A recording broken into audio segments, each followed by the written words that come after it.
So if you've been on social media the past couple weeks, because who hasn't, then just like me, you've likely seen American Olympic gold medalist Alyssa Liu becoming incredibly popular on every single social media platform. Incredible animatics, beautiful fan art, skate and dance routines, fan cams, and even just making the smiley piercing and the halo hair a fashion statement. It took no time at all for a generation that's fairly nonchalant towards things like the Olympics to become massively inspired by one woman and her overwhelming desire to be herself.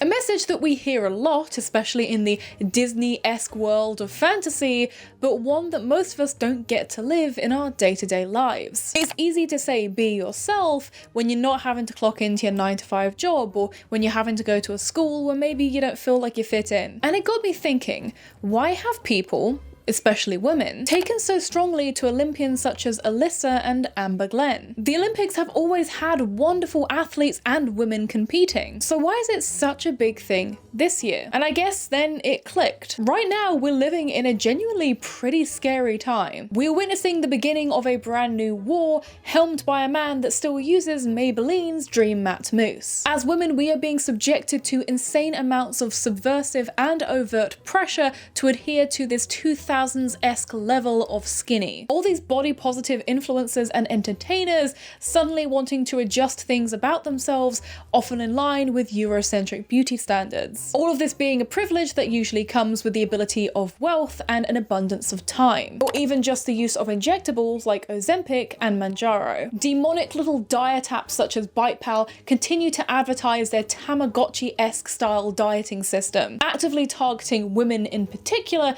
and even stealing women's videos in order to advertise the before and after results, often enhanced or entirely generated using AI. I am 25 and scared of diet culture because why am I getting way too many advertisements for an app that is a little bit too close to what MyFitnessPal was, except it's a little cartoon raccoon that tracks and counts your calories in an app? Yeah, no. I was 13 in 2013 in the Tumblr heyday. I've seen this film before and I did not like the ending. So in a sea of diet culture ads and girls body checking and claiming they're not, let me just tell you that it's okay to eat. In fact, you should eat.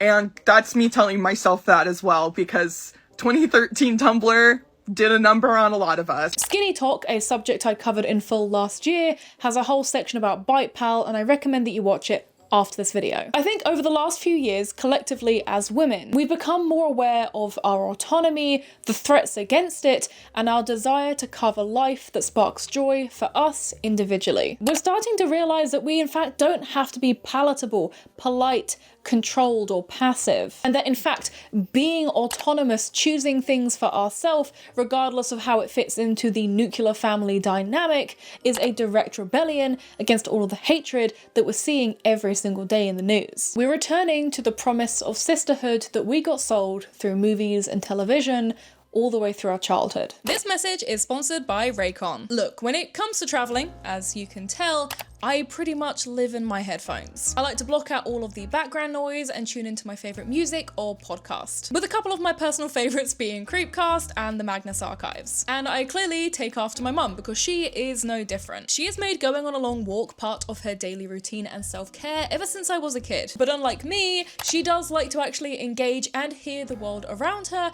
as she goes outside. Whether that be saying hi to the neighbours or just being vigilant of her surroundings. Which is why Raycon Essential open earbuds have been a great option. Because they're open ear, she can still listen to the music and audiobooks that she enjoys while still hearing what is happening in the world around her. The sound stays clear and level without being closed off from her surroundings, keeping her safe and aware, which for me is very important. To be honest, it's very important. I want it to be safe and aware. And if you can't already tell, I am away in Japan and I have been using my pair whilst I've been here. They've been lightweight to wear during long walks or just heavy shopping, whilst also being compact enough to put in my day-to-day bag without weighing me down. They also have a great battery life at 8 hours of playtime and 36 hours of battery with its charging case, as well as just being able to leave them in whilst I'm having my fantastically terrible Japanese conversation with a local konbini worker who is undoubtedly gonna hit me with the Nihongo Jozu. Don't want to miss that fantastic compliment that we always look forward to when we're trying our best. It can make a really thoughtful Mother's Day gift if your mum loves to listen to audiobooks, music, whilst also being active and engaging with the people and world around her. And they also just make a great gift for yourself or your siblings too, especially if, again, you're worried about people's awareness when it comes to listening to the things that they love when not always being aware of their surroundings. And right now, you can grab them for 15% off by clicking the link in the description or by going to buyraycon.com/addyopen. These have traveled over 6,000 miles with me from the UK to Japan, and honestly, they have been a really fantastic alternative to my regular over-ear headphones and have made me feel a little bit more comfortable listening to the things I enjoy whilst also being aware of my surroundings as a woman traveling in a foreign country. And so consider checking out Raycon today, and a big thank you to Raycon for sponsoring today's video. What is being a girl? This concept is something that is reinforced and often placed upon many of us before we even come out of utero. Our parents are peddled pink baby grows, pink nappies with cute animals all over the crotch, blush-coloured bedding, and soft toys akimbo. Dads become affectionately known as girl dads. They're allowed to now step away from that concept of masculinity because they're a girl dad. They can now enjoy doing their lipstick and their hair and their nails because they're a girl dad. And don't get me wrong, my dad is a girl dad. He has 3 daughters. All women in the household. He is a girl dad. He has to be. He has to be. But then maybe around the age of 4 or 5, a lot of us have our first experience of what you could call girlhood. This could be something as subtle as having the doll or pink aisle reinforced as our aisle at the toy store, or it could be having one of the neighborhood boys start to roughhouse you, pick on you a little bit, and then having your parent or another adult in your life sit down and tell you, he only does that because he likes you. And as we get older, girlhood is no longer just something that we recognize in ourselves or each other, but it also becomes a tool that brands can start to market towards us. Before the age of 13, that might mean princess dolls with brushable hair, makeup palettes from Claire's Accessories that are about 90% lip gloss, or small cute animals that we can carry around and take care of. I was a proud puppy in my pocket and littlest pet shop girly, re-rise up. We stand tall. These are all things that generations of little girls have enjoyed. I myself was one of them. I am part of the sheeple. I loved Littlest Pet Shop. I still love Littlest Pet Shop. Littlest Pet Shop, sponsor me, I beg. I love you. I called it Kiki. I don't think that was the name of the dog, but it was like this little husky that you could put the bandage on the leg, and I don't know where she went. And I still think about her sometimes. It's my favourite Littlest Pet Shop. Little husky, little kind of Saint Bernard, husky looking dog. I miss that dog. I miss that dog. But I was a Littlest Pet Shop girly. I was a puppy in my pocket girly. I love dogs. I think they're mint. But then, as we start to approach puberty and move past the 13 milestone, the marketing becomes noticeably less fun. And in fact, it becomes more about expectation. Pink tax for the first razors that we end up buying because somebody in PE decided to point out the hair on our legs. Fruity deodorant that promises the smell of strawberries instead of human body odor. Tampons and pads that we often feel so embarrassed to carry around because people treat it like a sense of shame. Tampax Compact is so discreet and so small that you won't even realise it's a tampon.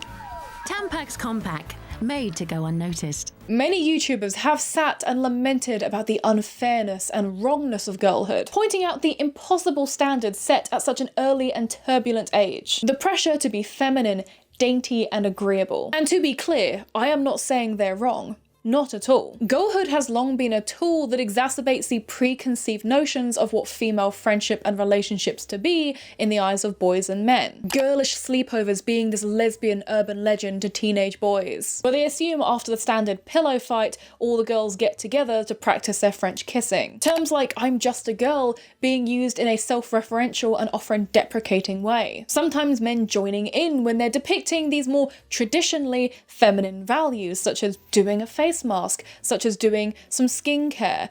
I'm just a girl. I do agree that it's odd seeing lingerie company Victoria's Secret launch their pink stores in order to actively appeal to teenage girls predominantly. And if I also cast my mind back to the 2000s movies that I grew up on, quite often they would show this cattiness and bitchiness between women, rival girl groups where everybody's just out to get each other. Women are automatically these backstabbing creatures that you've got to watch out for. And a lot of the time this cattiness also comes from fighting over the same dud of a dude. However, the website girlmuseum.org offers a very different perspective of what girlhood is. In their project, I Am a Girl, they gathered women from all walks of life and also scholars in women's studies, all to look at the various interpretations and iterations of what girl and girlhood means. One of the things I personally found most interesting was the different types of girls from around the world. How different cultures, time periods, and politics would shape the notion of girl to either conform or defy our expectations societally. The stark contrast between young girls who were enslaved, often facing sexual and physical tortures, and the Western 20th century concept of the it girl. The difference between a girlhood where you weren't allowed to have an education,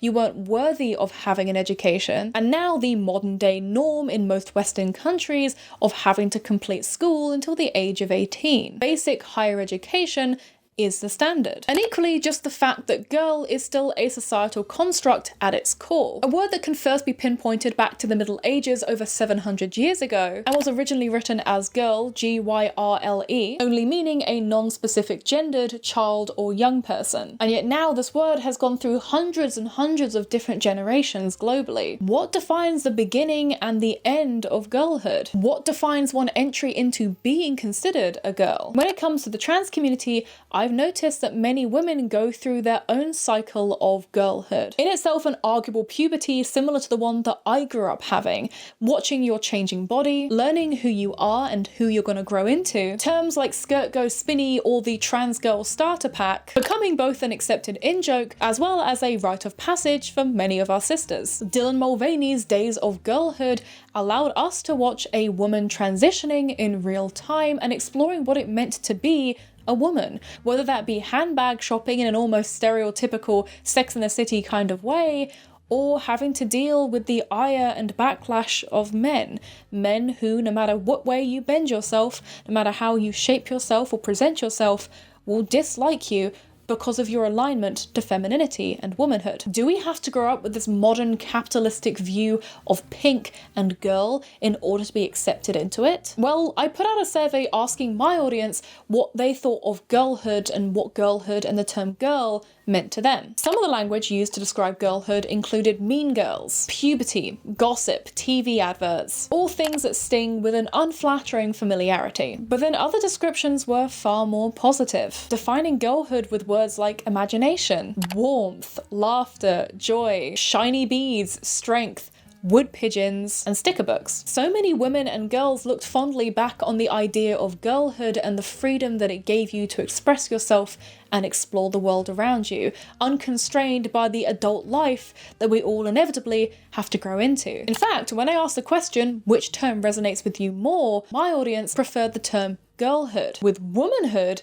coming in dead last. I think it's very easy to reflect back on the pink-washed marketing that made face masks, makeup, and girly sleepovers look so appealing, thinking of it as wholly negative and far too gendered. But I also do agree with a lot of the responses. I did, and still do, love getting my nails done. I love having pretty fingernails. I think it looks nice regardless of what I'm wearing. It doesn't match today's outfit at all, and yet I'm still glad that I have my little miffy little nails. It makes me feel good. It makes me feel like me. And I still love doing sleepovers, but instead of going over to my friend's house and keeping their parents awake all night as they frustratedly sit in bed listening to us giggle in the next room, I'm instead booking hotels with my adult friends and we're going to conventions together, still staying up all night laughing, but instead we're drinking and we're being merry and we don't have anyone to tell us to go to bed at 12. I do genuinely miss the times where I would just sit in the living room back at my family's house and play with my Monster High dolls, creating all of these sordid scenarios for them to get into.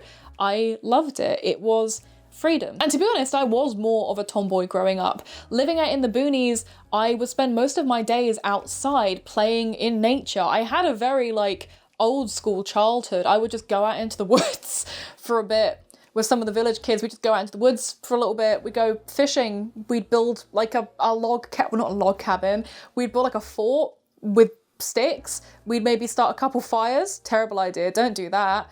But we would just kind of hang out in the village, to be honest. And I loved spending my summers going around finding dried up stag beetles that I don't actually really see anymore, actually. It's really sad, I don't really see them anymore. But I'd go around seeing all these huge like elephant beetles and shit. We would have them where I lived, and I would go around finding their shells, their dried up carcasses when it was too dry or they died naturally.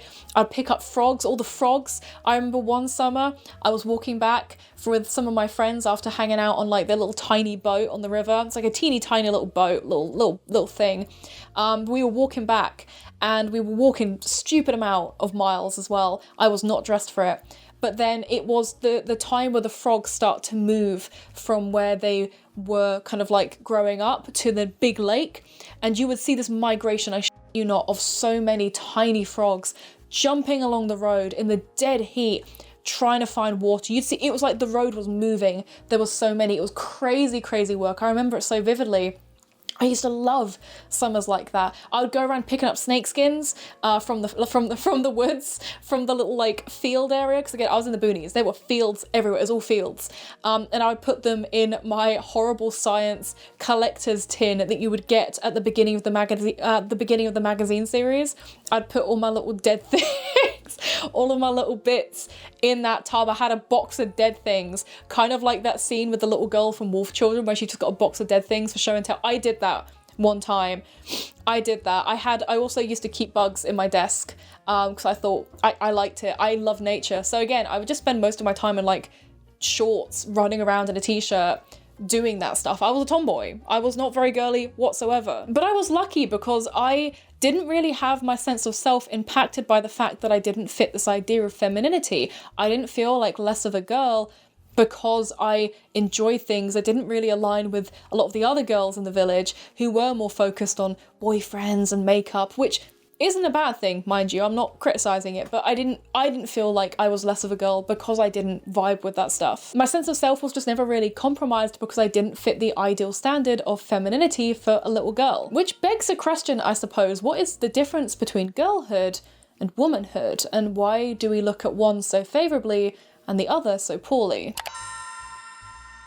So when I was trying to look into what womanhood was, I drew significantly more blanks online. Between the Collins Dictionary definitions and various Reddit threads, the use of the term woman seems to be a lot more of a complicated issue nowadays. It seems that compared to girlhood, womanhood is so much scarier. Within the horror genre, the divide between girlhood and womanhood is really clear. Little girls in horror, even when antagonistic, are almost always set out to be saved, to have their innocence avenged, their bodies laid to rest, or to be taken back into a family unit where they are adopted. Little girls can be scary, but only because their actions fall in direct contrast with what we perceive little girls to be, their innocence, their fragility. Meanwhile, women, adults of legal age, are often shown in a far less sympathetic way. The fear of the female anatomy and autonomy seeps through so many popular horror tropes. A recent comparison that I wanted to make for you gaming fans is the difference between Emily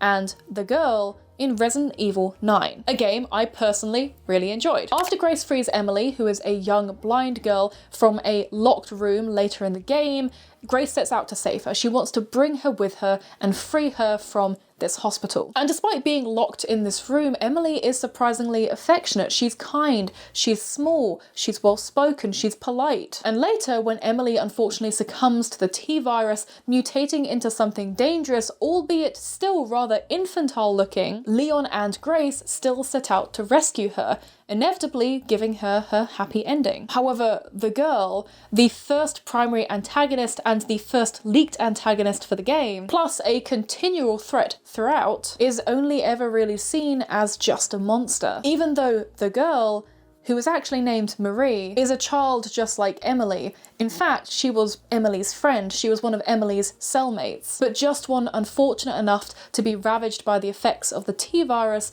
before the events of the game. And Marie's appearance isn't palatable. She far closer resembles folklore depictions of old hags like Baba Yaga than she does a small girl. Old women in baggy dresses, stringy grey hair, and skin desperate to pull away from the bone. Marie doesn't look like a little girl like Emily. She has the appearance of an old woman. And therefore, unlike Emily, who we can feel maternal over, we don't have any desire to save Marie. We instead feel relief, if not rejoice, as we see this creature get shot, have its hand decapitated and fall into the elevator shaft. Marie plays on this long-standing fear of the aging female body. Those whose physical appearance and sexual appeal to the masses has long since passed, turning from being something desirable into something other, something unknown. Apparently, an aging body for women is scary and grotesque. And another famous trope that you're probably familiar with if you love horror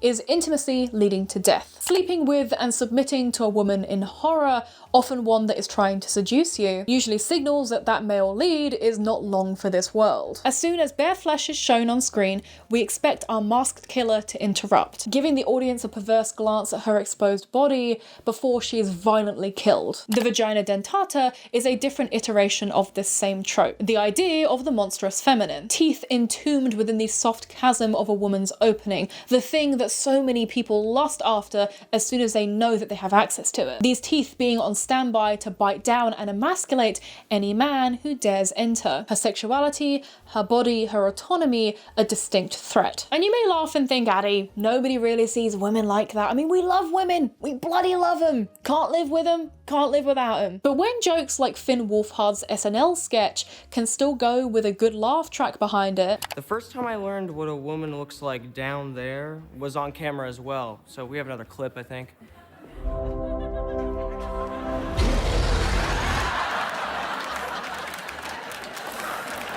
It still goes to show that our womanhood, our adult autonomy, is still viewed as monstrous. To me, it seems like womanhood is often framed as scary. Once we graduate from adolescence, we are immediately thrown to the wolves. When we make mistakes, we are women who should know better. But when we're being talked down to, our experiences minimized, we often hear terms like little miss or young lady, or even just having our age brought up as a negative. This concept of pushing 30 being an echo that has perforated every possible corner of TikTok comment sections. I'm just a girl, but I'm also pushing 30. The way that womanhood gets treated is so impossible. There is literally no way to win. If women get too confident in themselves or their appearance, they get pushed back down into their place by both men and other women. It's expected that we need to feel insecure enough so that other people feel comfortable building us back up, for others to infantilize us so that we can also be rescued. However, from my perspective,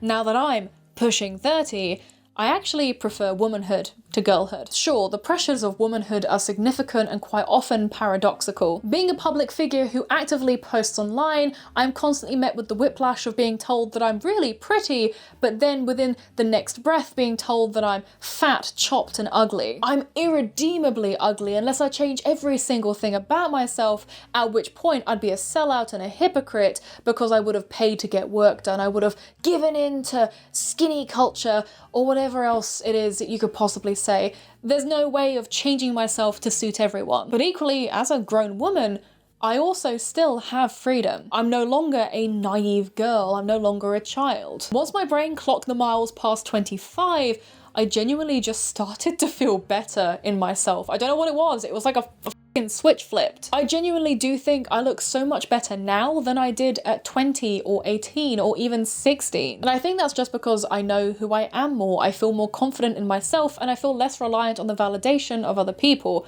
Sure, still nice to get a compliment, don't get me wrong, but I don't need it. I've grown into my adult body, my adult features, and by proxy, I've gotten used to it and comfortable with it.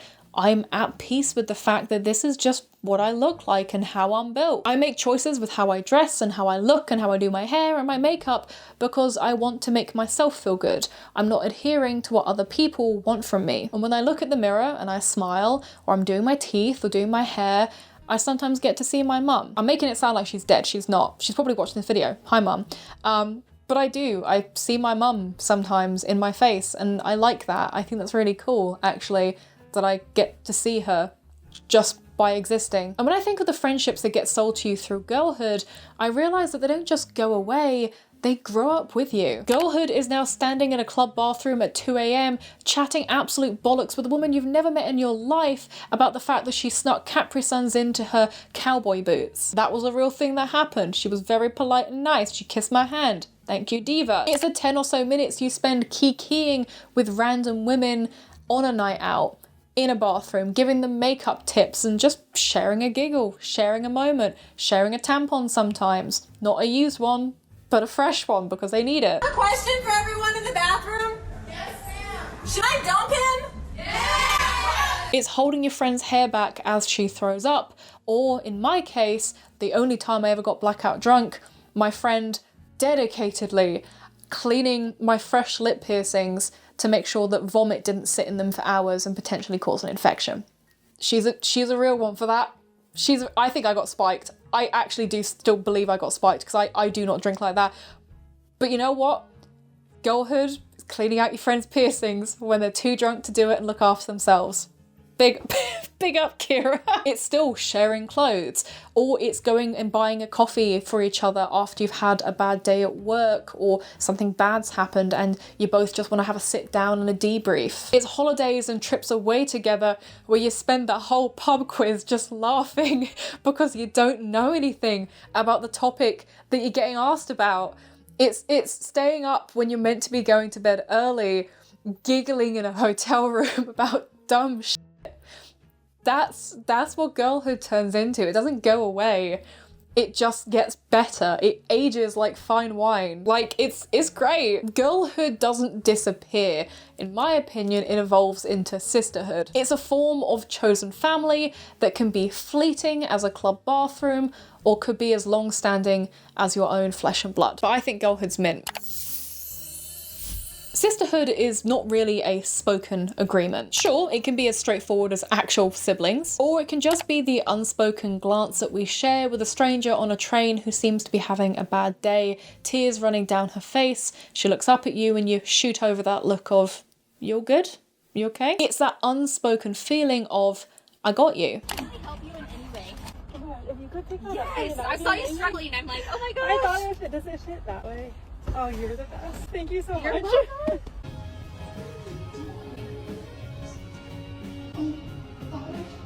Thank you so much.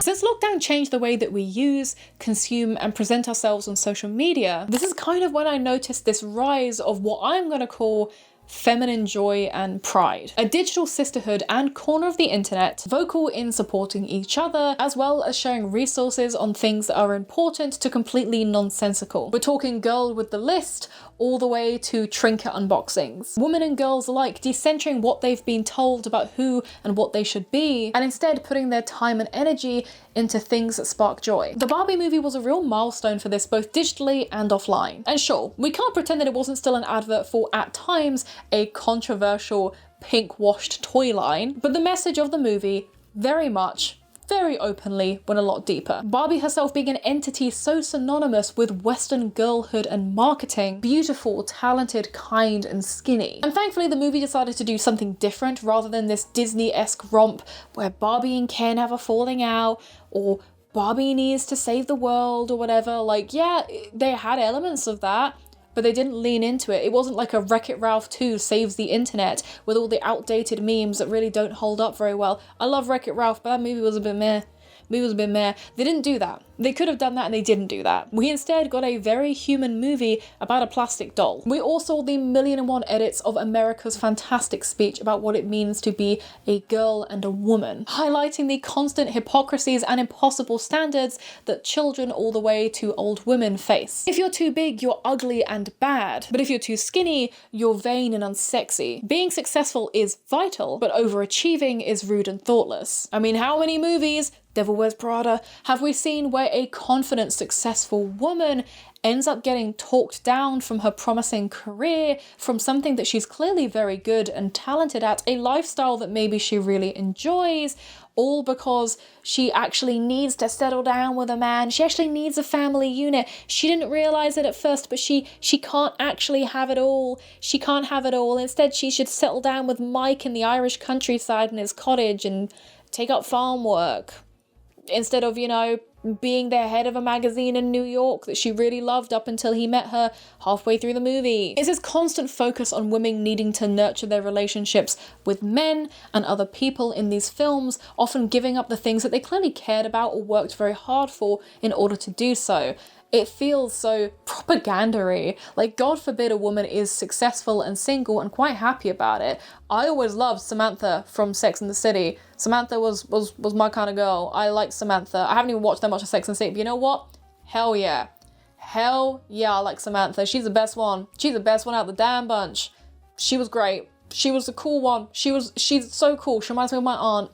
Coolest one. But this wasn't actually the thing that stood out amongst all of the wonderful things that the Barbie movie did, because for me, it was actually the casting. In that movie, we had Barbies of all shapes, sizes, races, and journeys. And at no point was it ever mentioned or brought up to highlight, look how inclusive we are. Wonderful actors like Sharon Rooney from one of my favorite TV series, My Mad Fat Diary, as well as Harry Neff and Issa Rae. They all just existed as Barbies, not the XYZ Barbie, not the big Barbie, not the trans Barbie. They were all just Barbies. They were all just Barbies. Most of fucking surgeons, presidents, that was it. That was the only jobs they got given, the only distinguisher they got given. They weren't marketed as inclusive, they just were. And so when the Barbie movie hit theaters, it was just normal and in fact encouraged for women and girls of all ages to go in groups to watch it together, often dressed up in pink. Cowboy hats, chaps, rollerblades, and colourful hair. The colour pink was kind of adopted as a symbol of sisterhood and fellow Barbiedom. Women would greet each other at the theatre or in the street with a "Hi Barbie," spreading ever further due to our insistence on posting everything that we do online. During the months of July to October, seeing the colour pink kind of felt like sisterhood. It made it socially appropriate and okay to kind of do the little "Hey Barbie" bit, to make conversations with a stranger. It kind of made you feel like you were part of something that had always been there, but wasn't always visible or okay to be aware of. But unfortunately, past Halloween 2023, the colour pink and the Barbie movie kind of faded out, with people now deeming the "Hi Barbie" as being cringe rather than, you know, just endearing and sweet and a nice way of communicating with strangers in a non-threatening capacity. But whatever. It's the internet. However, I would argue that our yearning for sisterhood and community didn't leave. It just evolved a little bit. Because in 2024, we began to see the rise and popularization of trinket culture. And now we have discussed trinket culture and trinkets in various forms throughout my YouTube uploads over the past year or so. Everything from Ita bags and oshikatsu, all the way to labubus exploding in popularity. And of course, having wearable forms of fandom has always existed, but more so as a niche and nerdy thing. Mostly in defiance of older ideology that states that things that are cute, cartoony, and fun as a kid are now suddenly immediately immature and unflattering and unbecoming as an adult. Liking Hello Kitty was always allowed,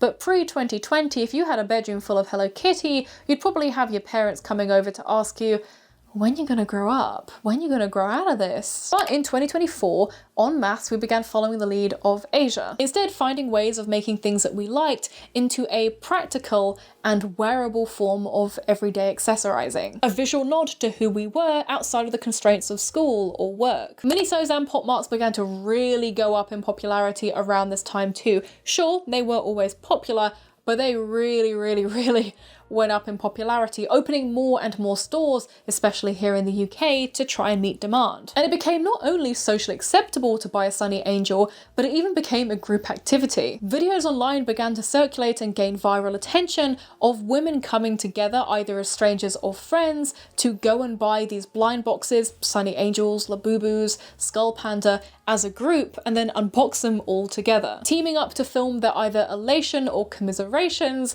depending on which character character or design that they pulled. And soon it wasn't just friends meeting up at their local park, it was actually becoming swap meets and little clubs locally where people would just come together to go shopping for trinkets or trade their trinkets. Just women coming together to eat cute food, maybe grab a coffee, take some pictures together, and then film an unboxing of a blind box that they had been eagerly awaiting. Not to mention that wearing things like labubus or bag charms and pin badges suddenly started to make it feel more socially acceptable to start approaching strangers and make conversation in queues. Seeing a character that you like or a series that you're familiar with opens up a whole new dialogue tree with this random person purely based off of a mutual interest. The amount of times I've randomly started chatting with a woman based on what is on their bag, based on what's on their carabiner or their keys, is way too many to count at this point, actually. I will also say now that carabiner code has just kind of gone out the window with trinketry.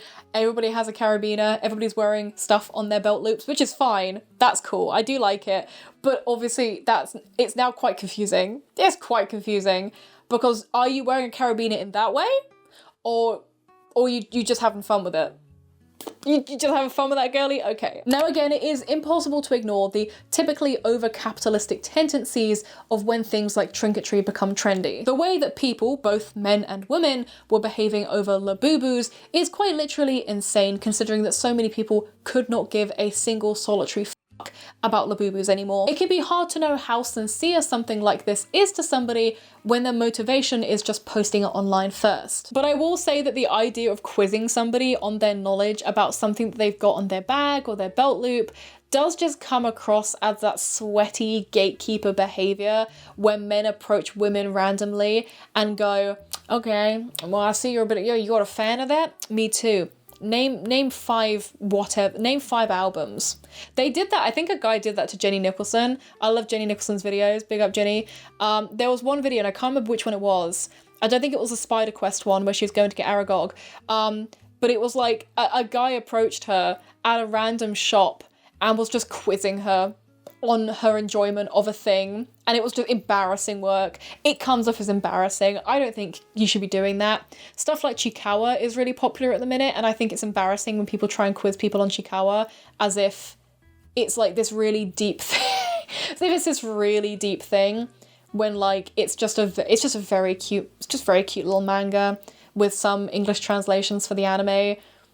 Like, it's got cool lore, but it ain't that deep. Like, it was literally made because the author just wanted to be this cute little creature that just gets to eat and relax all day, Chikawa. Why are we quizzing people on it? It's not that deep. And to be clear, even if the hype for Labubu has waxed and waned and faded, the era of trinketry is nowhere close to being over. One UK creator called A Lot of Meg recently started a trinket trade box for the local community in London. In here, anyone can come, take a trinket and leave a trinket. And the success of this box not only led to it getting overfilled to the point where Meg had to be like, yo, if it's too full, just take a trinket. You don't have to leave one this time, just take a trinket. You can't overstuff it.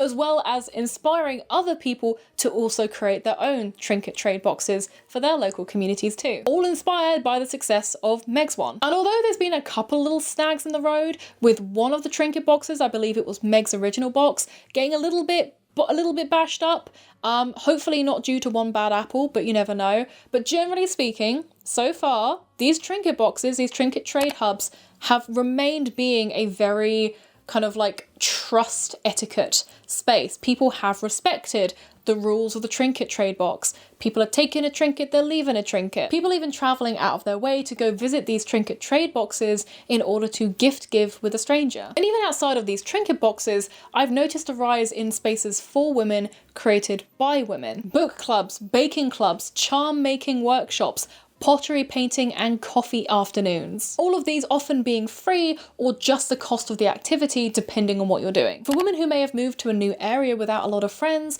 or those who may struggle to socialize at their job because maybe they work from home, these kind of things can be a really great way of building a new community and social network and finding a sense of sisterhood. I've seen videos of these popping up all over my social media, and I won't lie, as somebody who doesn't have co-workers in the traditional sense, the people that I sometimes have editing for me and helping me out with stuff, they are also creatives themselves. And we don't live anywhere near each other. One's in the US, one's in a different part of the UK. We're not all in the same space. And so I don't really socialize with a lot of people outside of the internet. And so seeing these pop up, a little part of me was like, oh, maybe I should join a book club. Maybe I should just turn up to the local Stitch and you know you know what I'm saying? Just turn up and just grab my crochet crochet needles, go start doing that. I should rock up to the gaff. But of course, sisterhood and the rise of it goes deeper than all that too. People's fascination of Alyssa Liu isn't really surprising at all to me when you know her backstory, when you know how she got to where she is. Growing up as a promising skater, she had the pressures of adhering to some very rigid eating and drinking schedules, as well as the constant pressure to perform and overachieve. And this actually caused Alyssa to stop for many, many years, despite how talented and how promising her career was looking. She only returned to the rink when she felt ready, getting in contact with one of her old managers who had previously been let go in order to have that journey with him. She prioritized her happiness and her health before she satisfied the ambitions of others. And in doing so, she re-entered the world stage with a smile and left that rink an Olympic gold medalist. The photos of her on that ring as she wins that gold medal are insane. Like, they're stunning. They'll make the history books. She's smiling the whole time. Her whole performance, she's smiling. And it's not this fake smile that you put on for the cameras. It's this sincere joy of loving what she is doing. She's a young woman who confidently rejected this narrative that we're constantly fed through TV and cinema. It is undeniably inspiring, even if our own ambitions aren't necessarily taking up the rink. Smiling with her piercing out and her hair dyed into halo rings, Alyssa unintentionally became a symbol of strength and rebellion to many women and girls watching. People wanting to be like her, wanting to look like her. In a world constantly telling us that if we want to succeed, we're already too late, or if we want to be healthy, we have to starve our bodies. Having this unassuming, punky daughter of an immigrant go out on the ice and win the medal her own way is a statement. It's a real statement. It proves so much of what we get told entirely wrong. Hearing another fellow gold medalist, Amber Glenn, talking about the struggles of performing on her period is weirdly powerful, because you actually forget that that's something that women have to contend with when competing in a sport, when competing in something as big, as important as the Olympics. Menstrual cycles, for those that have them, have always kind of been depicted to us as being these dirty, almost shameful things, even calling products feminine hygiene as if somehow a natural bodily process is in any way unhygienic or gross. We have to buy tampons and pads or period pants and cups, because if we don't, we're disgusting. The idea of free bleeding being so absolutely vile and repugnant to so many people. But yet this is also something not worthy of more medical research or even compassionate work from home days for those who struggle with PCOS and other issues that can make those periods really, really, really painful. Even the camaraderie shown between the competitors was really moving as well. Women coming together, celebrating their performances and victories, not as rivals, but as equals. Now, more than ever, people are yearning for a connection. They're yearning for companionship and understanding. Every day I see more and more capture displays of sisterhood posted onto social media. Women hyping each other up, sharing beauty tips, celebrating and mourning together. It's easy and often really profitable to focus on the bad bits. I would be lying if I said that making negative videos, making clickbaity sounding videos, making everything seem so evil and negative isn't the best way of making AdSense revenue on YouTube. There's a reason why everybody does it.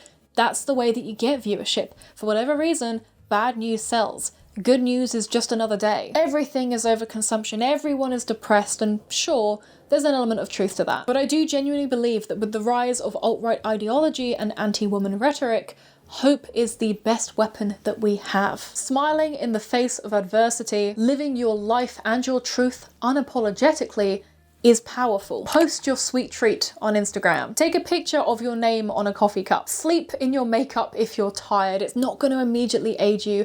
And equally, enjoy that little me time that you get from your 6-step makeup and beauty routine. Be kind to our trans sisters, all of whom are navigating an unfamiliar territory for the first time, just like we did. Encourage your younger siblings or your children to express themselves. Remind your friends that you're only ever a phone call or a drive or a train away. Call your mum and just talk to her for a while, have a chat, have a catch up, ask her how she's been, ask her what she's been watching on television. Sisterhood, womanhood, and girlhood all just means I got you. But I guess let me know down below, what is something that you've noticed when it comes to female joy? What is a positive thing that you've noticed when it comes to that sense of community? And what is something that you like about the sense of girlhood, womanhood, or sisterhood that you might feel, regardless of your gender identity and regardless of how you want to define it? Is it something that you connect with? Let me know something positive that's happening in your life. Create a sense of sisterhood in the comments. Tell us something that you've achieved that you're really proud of, so other people can tell you that they're proud of you too. Or if you're having a rough one, hopefully nothing too heavy, mind you, but if you're having a rough one and you just need people to say, hey, it's gonna be okay, put that down below too. Create a sense of sisterhood and community down below. Share something positive that's happened in your life that you want other people to know. I think it's good to share positive things once in a while. I think it's really easy, I fall into this myself, with just focusing on the negatives, because my God, are the negatives really, really loud. The negatives are always going to outweigh the positives whenever you think on them, because they are just so loud and they make you feel such a strong negative emotion. But the thing is, there's so much good. There's so much good. I genuinely love to believe that most people are inherently good and most women are inherently good. And I am so glad that I grew out of that phase as a teenager who was bullied, really badly bullied, where I didn't like other girls. I was not like the other girls because I felt so victimized. And I'm so glad I grew out of that and I was able to realize how much I actually really, I love just women. I love women. I love women. But also, both ways. But I really value the connection with other women and the experiences of other women, regardless of what that might be. I like that sisterhood. I think sisterhood, the older you get, is something that you need more and more. And you start to feel it and you start to miss it. I enjoy doing my little girl trips with my mum, where we'll go somewhere and do an overnight somewhere, and we'll eat at nice restaurants, and we'll maybe see a movie or go to the theatre or do something silly. We did a ghost walk one time, that was fun. We have a giggle. I mean, we have a giggle together. I enjoy that. I like having that relationship with my mum as an adult woman. I think it's great that that can evolve into a sense of sisterhood as well as motherhood as well. I think it's really fun. I think being a woman, being a grown woman, is a wonderful thing, and I think there's nothing shameful about aging. I think there's nothing wrong with aging. I think getting to grow old is a blessing. It's scary because we're being told it's scary, but it's a blessing because so many people don't get that opportunity.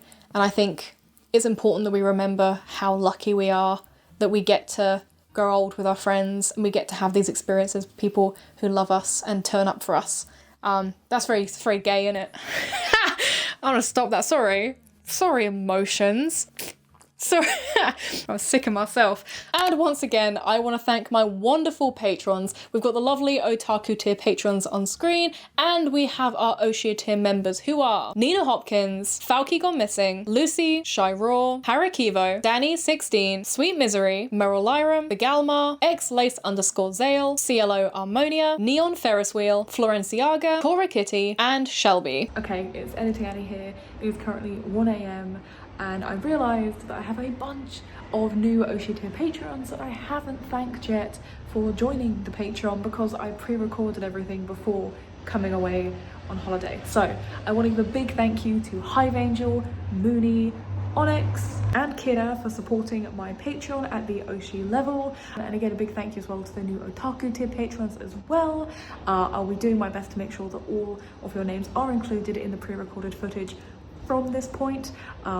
But again, thank you for being so patient and thank you for supporting me on Patreon. Supporting me on Patreon really does mean a lot because at the end of the day, this is my full-time job and I love creating content. I love being able to do videos like this, which I hope you've enjoyed. I hope has been nice, maybe a bit of a palate cleanser from all the doom and gloom, and just a reaffirmation of wanting that sisterhood, and that yearning for sisterhood is a very normal, healthy thing and you should yearn for it. And of course, as perks for the Otaku and Oshia tier members, you get ad-free and downloadable viewing as well as early viewing of all of my YouTube content. You also get additional content that will not be posted on YouTube. You get additional reaction videos vlogs, a bunch of other bits. You've got a full room tour, full office tour and collection tour. That's a big thing that people want to see. But of course, as always, the easiest and cheapest way of supporting me and what I do is by liking the video, commenting on the video, sharing, saving, and hyping the video using the hype feature. That's the thing now, hype that video up. And of course, hitting the subscribe button and the bell icon beside it to never miss an upload. And now, as always, it is time for the end of the video outfit check and for some of your amazing fan art. Bye. Hello, it is time for the end of the video outfit check. It is currently 4 AM. I have filmed 3 YouTube videos back to back because I'm going on holiday and I'm getting everything done in advance. I'm filming everything in advance so that way I can switch my brain off and actually relax for a good few weeks because I really need it. But here is an end of the video outfit check. If you couldn't tell, this is the last video I filmed out of the batch because I took my contact lenses out because my eyes were so dry. Anyway, on top of my head, we have my AliExpress goggles. Do you want to know why I'm wearing these in multiple videos back to back? It's because I was wearing them for all of them. But these are from AliExpress. I got them like 6 years ago and they've held up great. Like again, if you're looking for a good cheap pair that you're gonna consistently wear, or if you're liable to losing your accessories on a night out, or you're not sure how often you're gonna use them, these are a really good option. I've used these to death and they're still going. They are still kicking. These will probably outlive me, not just because of the microplastics. Then here we have my Named Collective safety pin choker, and we also have my Vivienne Westwood orb as well, which was my first piece of Vivienne Westwood that I ever got. She has seen better days. She's missing a gem or two, but she's a real sentimental piece to me. And actually, considering how often I have worn her, she's in really good condition so far, no tarnishing. We're doing pretty well. And then I'm not gonna lie, the rest of the outfit's very simple, but we've just got this Minga London jumper, which is in like a 2XL or an XL, I think. Big old comfy jumper. I got this secondhand on Vinted for like, I want to say 30 quid, which is a real steal considering that Minga London is pretty expensive for what it is, to be honest. I wouldn't really want to buy from them brand new. Anyway, I'm going to bed. It's 4 AM. I am going to take my makeup off and do my 6-step makeup skin routine because otherwise I will feel sad. So I'm going to go do that and I'll see you guys in the next video. Bye.